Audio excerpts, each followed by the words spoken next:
You see him on the news. CNN.com contributor, Dean Obeidallah. So, Dean... Watch him at comedy clubs. When I say Mecca, do you think of a holy place or an urban clothing line? Read his articles. And you hear him on the radio. The Dean Obeidallah Show is on live right here on SiriusXM Progress, Channel 127. And welcome to the show, brothers and sisters of the resistance. Monday, March 4th. I hope to be your MBFF. On Twitter, at Dean Obeidallah, Facebook.com/DinaRadio, where you can watch the interview now, or we have two guests later in studio. You can watch them live if you so like to watch things and hear them at the same time. Facebook.com/DinaRadio. I hope you had a good weekend. I hope you had some fun. I hope you didn't watch CPAC, because that just makes you dumber. But we will make fun of it, of course. If you didn't see SNL Saturday, I have to play a clip from the cold open. It was really funny. They did a parody of the Michael Cohen testimony, and they had Kenan Thompson, who's really funny, playing Elijah Cummings. They had Ben Stiller as Michael Cohen, and a returning cast member, Bill Hader, just came back to play Jim Jordan, who everyone knows, GYM Jordan, the guy who doesn't wear a jacket, who's angry all the time. And let's hear a little bit of this, because I really enjoyed it. Let's play clip number 1, please. I'd now like to open the floor so Republicans can get angry at everybody except the president. The chair recognizes the congressman from Ohio, Mr. Jordan. Mr. Chairman, you're right that I'm angry. I'm angry that I have to sit here through this 2-bit dirtbag flea circus. I'm so angry I couldn't even wear a jacket today.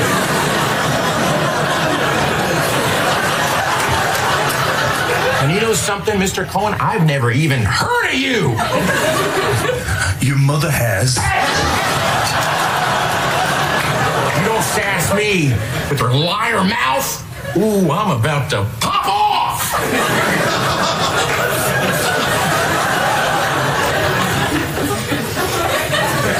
You've been working in some of the sleaziest circles in America for years. What other criminals and lowlifes have you worked for?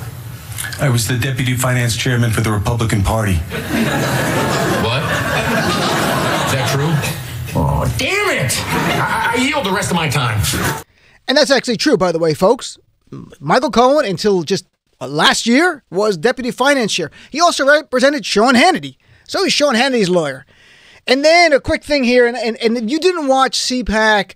I'm sure you did not watch Donald Trump's meandering, meltdown, horrible one-man show at CPAC, the Caucasian People of America's convention, on Saturday, but it was a one-man tour de stupid, as I like to call it. He made fun of Jeff Sessions' Southern accent. Southerners don't care. He dry humped the American flag.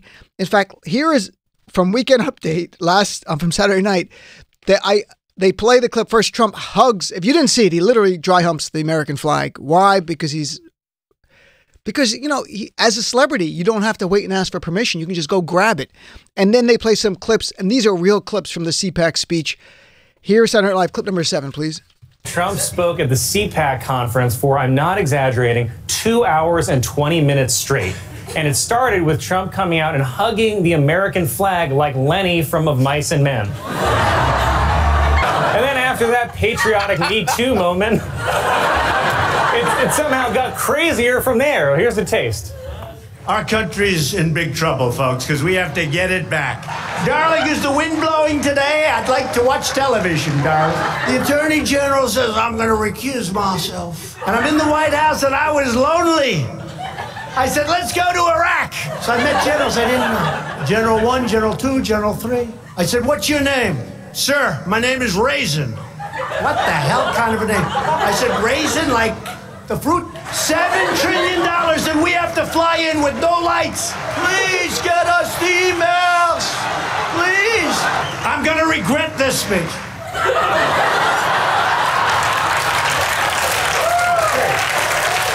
Yeah, well, at least he's self-aware. Anyway.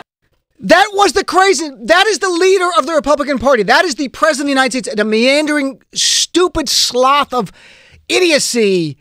That unreal what is going on here. And, you know, Look, there's a lot of reasons to get upset. There's a lot of good news going on. We'll have Congressman Jamie Raskin in the next hour at the bottom of the hour. He's on the House Oversight Committee and Judiciary Committee. And today, Judiciary Committee, thanks to all the work all of us did to get control of the House, today the Judiciary Committee sent out a request to over 80 people and entities to get information about Donald Trump. And I think, honestly, on some level, this request by Chairman Jerrold Nadler, who's chair of that committee, is the beginning of the impeachment hearings. They will not call that, and I respect that they shouldn't. But this is really what they're gathering. And we'll go through it with Congressman Nadler, Congressman Raskin later. Really smart guy. He was a constitutional law professor, if I remember correctly, before running for Congress. I interviewed him once before. But something else happened today with Donald Trump. Again, another example of Donald Trump being not the president of the United States, nor does he want to be the president of the United States of America. What he wants to be is simply king of his base. And beyond that, he wants to punish all of those who are not part of his base, who are not bowing down and kissing his ass. And we saw today with disaster relief. And here's another example. I mean, first of all, last night, horrible event in Alabama. At least 23 people killed. Horrific tornadoes hit Lee County, Alabama. And Trump takes to Twitter. And there's nothing wrong with this, except when you compare it to how he says other things. He tweets today, FEMA has been told directly by me to give the A+ treatment to the great state of Alabama, and the wonderful people have been so devastated by the tornadoes. Okay, it's nice of a president, whoever the president is, to say, I've talked to FEMA to help you, and we're going to give you A+ treatment. That's great. But when you compare it, what he did to California and to Puerto Rico, you understand fully this man doesn't care about us. If you are not in the red state, if you're not in his base, we literally, I'm not exaggerating, we could die and he wouldn't care. That's how ridiculous it is. To remind you, after the fires in California in the fall, where 13,000 families had their homes destroyed. 13,000. I mean, it sounds outrageous because it is. 89 people killed in California. What did Trump tweet on January 9th? Billions of dollars are sent to the state of California for forest fires that with proper forest management would never happen. Unless they get their act together, which is unlikely, I have ordered FEMA to send no more money.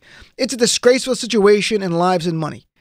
Order no more money. There you go. What a contrast to today. FEMA has been told directly by me to give the A+ treatment to the great state of Alabama. So they get the great state treatment. We don't.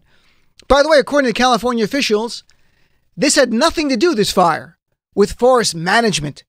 In fact, most of the land that was on fire, first of all, it was suburban areas, not forest. That's why 13,000 homes were devastated. And many of the biggest part of land that is not suburban homes was controlled by, guess what? The Trump administration, Donald Trump. And let me remind you at Puerto Rico, during the horrific hurricane of Puerto Rico, afterwards, he was so upset about the cost, he tweeted, we cannot keep FEMA, the military, and the first responders who have been amazing under the most difficult circumstances in Puerto Rico forever. So there you are, Trump today, A+ treatment for Alabama. California, you get no more money. Puerto Rico, we got to stop giving you money. We're not staying forever. Yet you never heard that. Never. When there was the hurricane in Texas, a red state, or the hurricane in Florida, which is now effectively a red state, or of course today, Alabama. He would never threaten stopping funding for Alabama or for Texas because it's costing money. But he does when it's California. He does when it's Puerto Rico, and he will do it to anyone. And it's a microcosm of who this man is and how he views the world. We don't exist. He's king of his base. Never wanted to be our president. And here's the thing, when you think it through, this is a man who calls the media who dares to criticize him, not just fake news, but they are the enemy of the people. At some point, I'm telling you this as sure as we're all listening, at some point, us, all of those who don't bow down to Trump, who will not accept him as our king and emperor, will be demonized by Donald Trump in the 2020 campaign as not fellow Americans who disagree, but as the enemy, maybe even as the enemy of the people. And literally those words. March 4th, 2019. Remember this. I'm telling you, Donald Trump will bring this up, will ratchet this up because he's afraid. He might lose. He might be going to jail. We will become the enemy of the people. And just to remind everyone of the facts here, in reality, it is the blue states that subsidize things like relief for the red states and the national emergency needs of the red states. And I do not begrudge it. I'm an American. And I have no problem that I've lived my entire life between two blue states, New Jersey and New York, and that my tax dollars go to help people in Alabama. That's what the United States of America is about. I am very happy to help my fellow Americans. I don't care if you're a red state, blue state. I don't care if you're I don't even care if you're a Trump supporter. We're in this together. There's no place for politicizing this garbage. And as Associated Press confirms, the high-tax, traditionally Democratic states subsidize low-tax, traditionally Republican states. For example, Connecticut, which is blue, paid an average of $15,000 per person in federal taxes in 2015. Massachusetts paid $13,000. New Jersey paid $13,000. New York, $12,000 per person on average. California, on average, $10,000 a person. That's what we all contribute, these blue states. What do the red states contribute in terms of taxes per person to the federal government to pay for things like natural disaster relief? Here, I'll give you the numbers. Mississippi, $5,000. West Virginia, $6,000. Kentucky, $6,000. South Carolina, $6,000. So Connecticut paying double than that. New York, Massachusetts, we're paying double than these red states who are getting the same aid. And I don't begrudge it. I'm just pointing out it is us in the blue states paying for the aid for these red states. Yet Donald Trump is saying he wants to help his base at the expense of the rest of us. This is how far we've come as a nation. Here, to me, this is a moment in time, and I know it seems naive to even play this clip at this point. But to me, this appealed to what I believe America is. This was Barack Obama, not president, but state senator. He was about to be U.S. senator. DNC speech 2004. Talking about what the United States is supposed to be. And this is aspirationally what it is. And this is what his vision was of the United States of America. Even though the right demonized him as president, would not allow him to achieve his agenda because of his politics and for some, not all, because of his skin color. And here's President Obama. And when you hear these words, think about comparing to Donald Trump from CPAC we just played and how the media is the enemy of the people and how he literally puts red states at a higher level than blue states when it comes to emergencies. And here's clip number 2. Even as we speak, there are those who are preparing to divide us. The spin masters, the negative ad peddlers, who embrace the politics of anything goes. Well, I say to them tonight, there is not a liberal America and a conservative America. There is the United States of America. There is not a black America and a white America and Latino America and Asian America. There's the United States of America.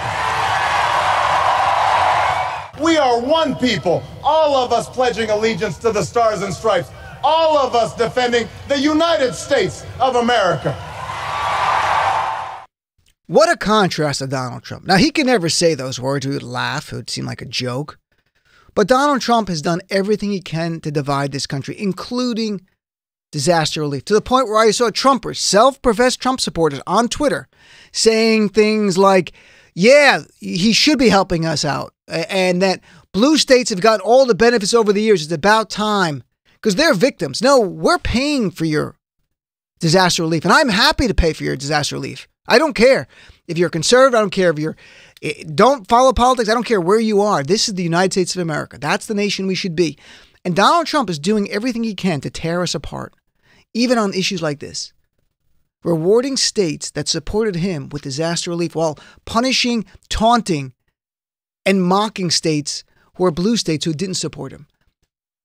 Can anyone in modern day, any modern day president, can you give me an example where you saw this? Where a president openly said, I'm going to help the states that supported me and mock and malign those who did not support me. I cannot remember this. And I love politics. I can't remember this. Maybe in their heart they felt like that, but they certainly didn't say it because they realized they were president of the United States of America. And that should still mean something. And under Trump, it doesn't. Donald Trump is the king of his base. And the rest of us, if we're lucky, we're ignored. But in all likelihood, as we get into 2020, it'll be beyond ignored. We will be demonized as the enemy of Donald Trump, as the enemy of America. We will see violence in the 2020 election campaign. I think likely like we've never seen before in a modern day campaign since maybe the 60s. Not civil war, but spikes of violence. We'll see it. And it's all because of this guy. And for Donald Trump, and we just did a whole special last Thursday with Ruth Ben-Ghiat, who was an expert on authoritarianism, who made the point that people like Trump, authoritarians, violence goes hand in hand with staying in office. So getting your base trained to hate, as Ruth Ben-Ghiat put it exactly like that Donald Trump has trained his base to hate, has destroyed civility, has divided our fault lines we had. He has made them worse. That's not a leader. And how any American could support Donald Trump as he tries to divide us even further is horrible. It is vile. You should be better than that. Be an American first. Be a Trumpster second. You'll get a Republican again in the future, but this man is not that. This man is not a friend of the United States of America. He does not want to be the leader of all people. As I've said countless times, it's not snarky when I say he's not my president. He doesn't want to be my president. He doesn't want to be your president unless you bow down and become one of his sycophants and blind supporters. So we're going to cover that and more today. I want to hear from you. You're my guest right to the top of the hour. I'd love to hear from you. Have you ever heard of a president who has used natural disasters in this way before? And are you concerned, like I am, at some point Trump will say us, those people who don't support him, that we are the enemy of the people, turning his very passionate supporters on us? 866-997-4748. Love to hear from you. Be right back. You're my guest right to the top of the hour, right here on the Dean Obeidallah Show. The Dean Obeidallah Show. I think Trump clips that they play on the media should come with a health warning saying that if you watch this,